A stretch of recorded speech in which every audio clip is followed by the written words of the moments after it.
Smart Business. Smart listeners, percaya nggak sih di dalam kehidupan kita tuh gak hanya apa yang terlihat aja itu yang ada gitu, tapi apa yang gak bisa dilihat atau cuma terasa sebenarnya tuh juga ada loh.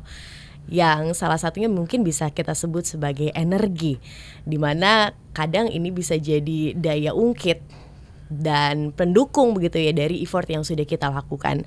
Dalam podcast Smart Business di kesempatan kali ini Tasya Rustama akan temani Anda dan kita akan bahas seputar hal ini bersama dengan Coach Reo atau yang akrab suka dipanggil sebagai Koko Healing. Hai Coach. Kak Tasya. Hai, kita ketemu lagi podcast bisnis nih. Kita ngomongin energi bisnis nih, Coach. Tapi Coach Reo sendiri setuju nggak sih bahwa bisnis itu kadang-kadang ya cocok-cocokan, jodoh-jodohan gitu ya, tergantung energinya, benar nggak? Iya, memang menarik ya kalau saya dulu, terutama karena latar belakang saya juga kan dari dunia bisnis gitu yang saya cobain usaha berulang kali gagal, ganti lagi usaha gagal lagi, ganti gagal lagi gitu ya berkali-kali.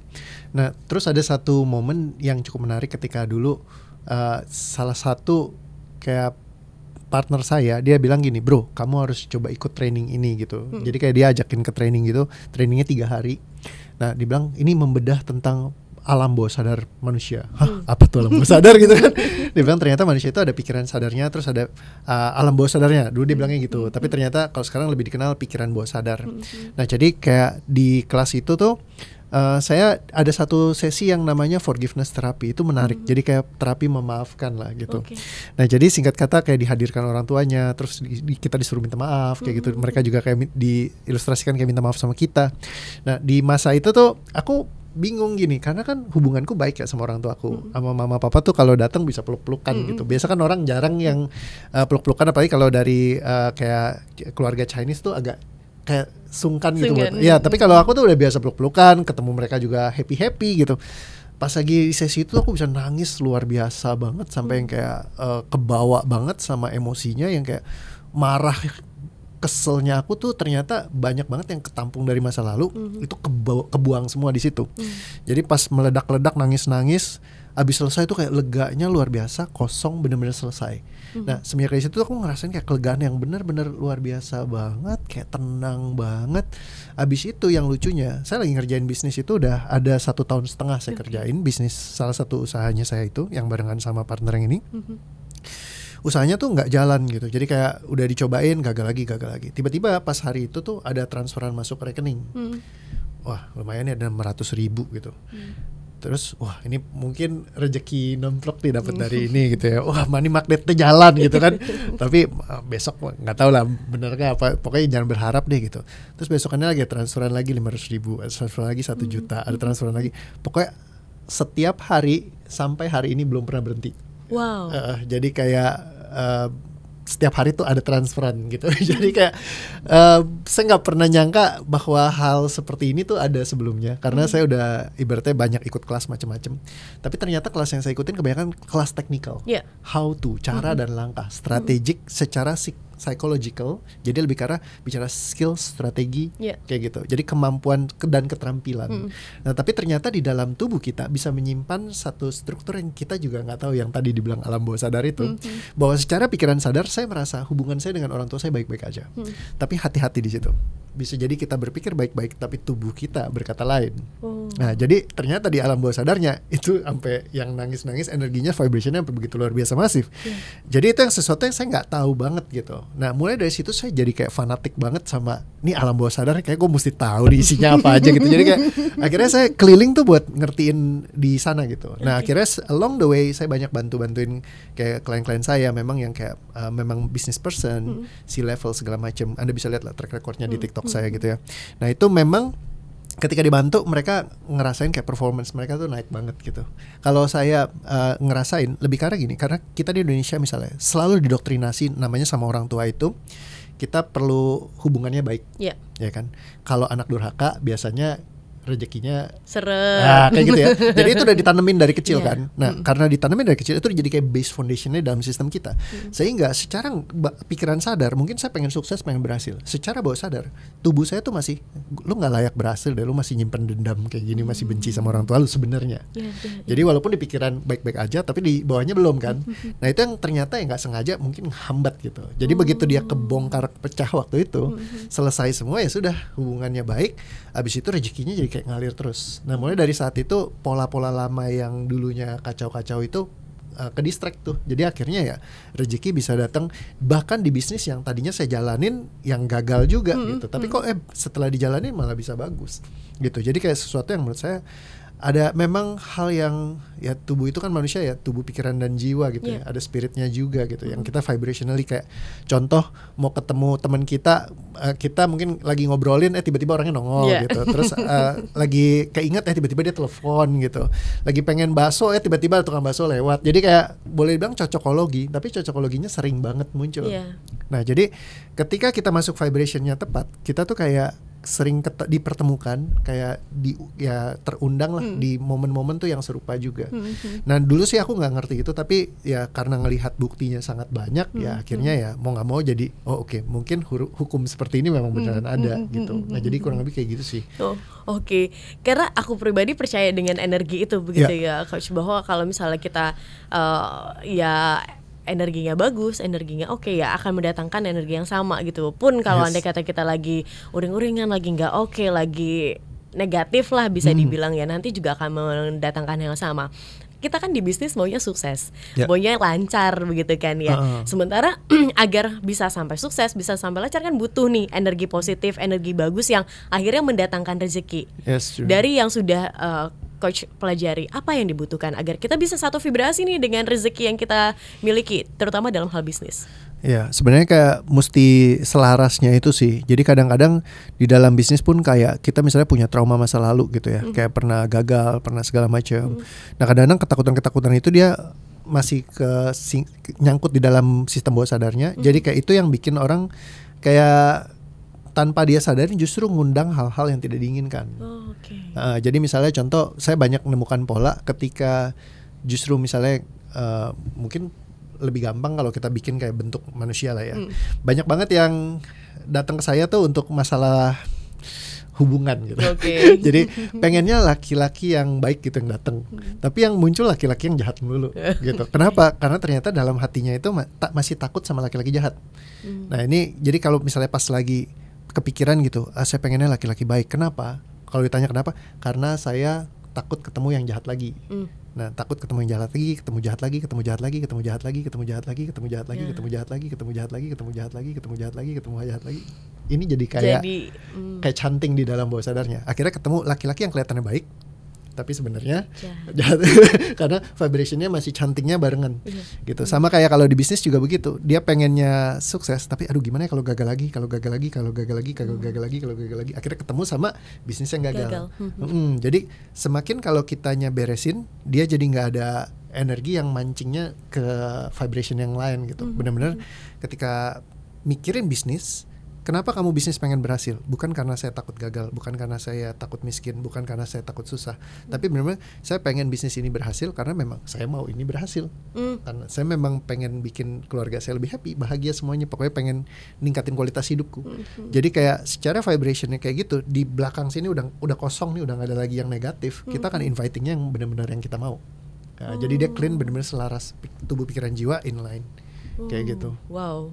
Ini saya pelajarin ketika saya membesarkan anak, Coach, di mana saya ilmu parenting bilang bahwa dunia tuh nggak menerima, mereka tuh nggak menerima ucapan negatif. Jadi kalau nggak boleh makan es krim, mereka nggak tahu nggak boleh, tapi boleh makan es krim gitu. Berarti ini konsepnya sama ya dengan itu. Ya mungkin dalam hal ini mirip-mirip karena kalau misalkan untuk lebih karena kalau misalnya mau ngeset goal sih. Jadi kayak kalau goal itu jangan dimasukin yang negasi. Dan juga kita mesti menghindari misalkan contoh ya, kalau berdoa itu jangan yang kayak Tuhan selamatkanlah aku dari mara bahaya. Nah misalnya kalau berdoanya selamatkan aku dari mara bahaya, artinya kalau mau diselamatkan dari mara bahaya, kita harus ketemu yang namanya mara bahaya. Jadi dalam satu doa yang sama, kita mau diselamatkan dari mara bahaya. Jadi kamu harus ketemu mara bahaya terus dulu. Karena kamu nggak sengaja kamu ngundangin di dalam doanya kamu. Kayak gitu. Jadi doa tuh jangan pengen lunas hutang. Karena kalau mau lunas hutang berarti harus ada hutang dulu baru bisa lunas. dilunasin. Jadi kalau misalkan nanti udah mau lunas hutangnya, dia harus ke maintain doanya, karena setiap doanya adalah lunas hutang. Gimana mau lunasin hutang kalau hutangnya selesai? Jadi sebelum hutangnya selesai akan ada muncul hutang baru dulu, supaya bisa terus berlanjut doanya melunasi hutang, kayak gitu.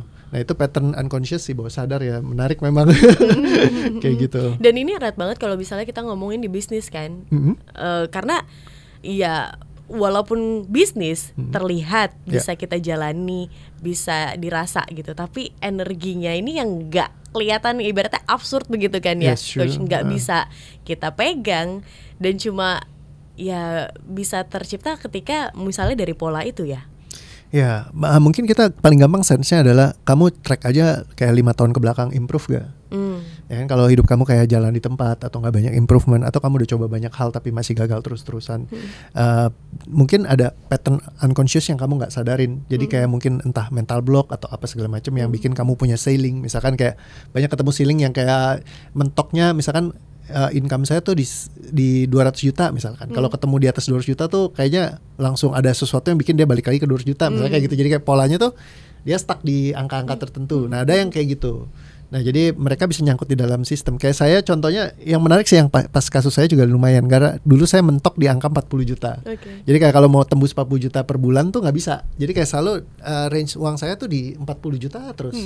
Nah ternyata pas saya telusurin ada satu pengalaman yang saya inget banget, yaitu pas lagi saya datang ke acara eventnya Pak Yohanes Simatupang. Nah dia itu dulu diamond di salah satu perusahaan MLM. Jadi beliau bilang gini, ini ada kursi paling depan, siapa yang mau maju ke depan, siapa yang mau jadi diamond silakan maju ke depan. Saya yang maju ke depan.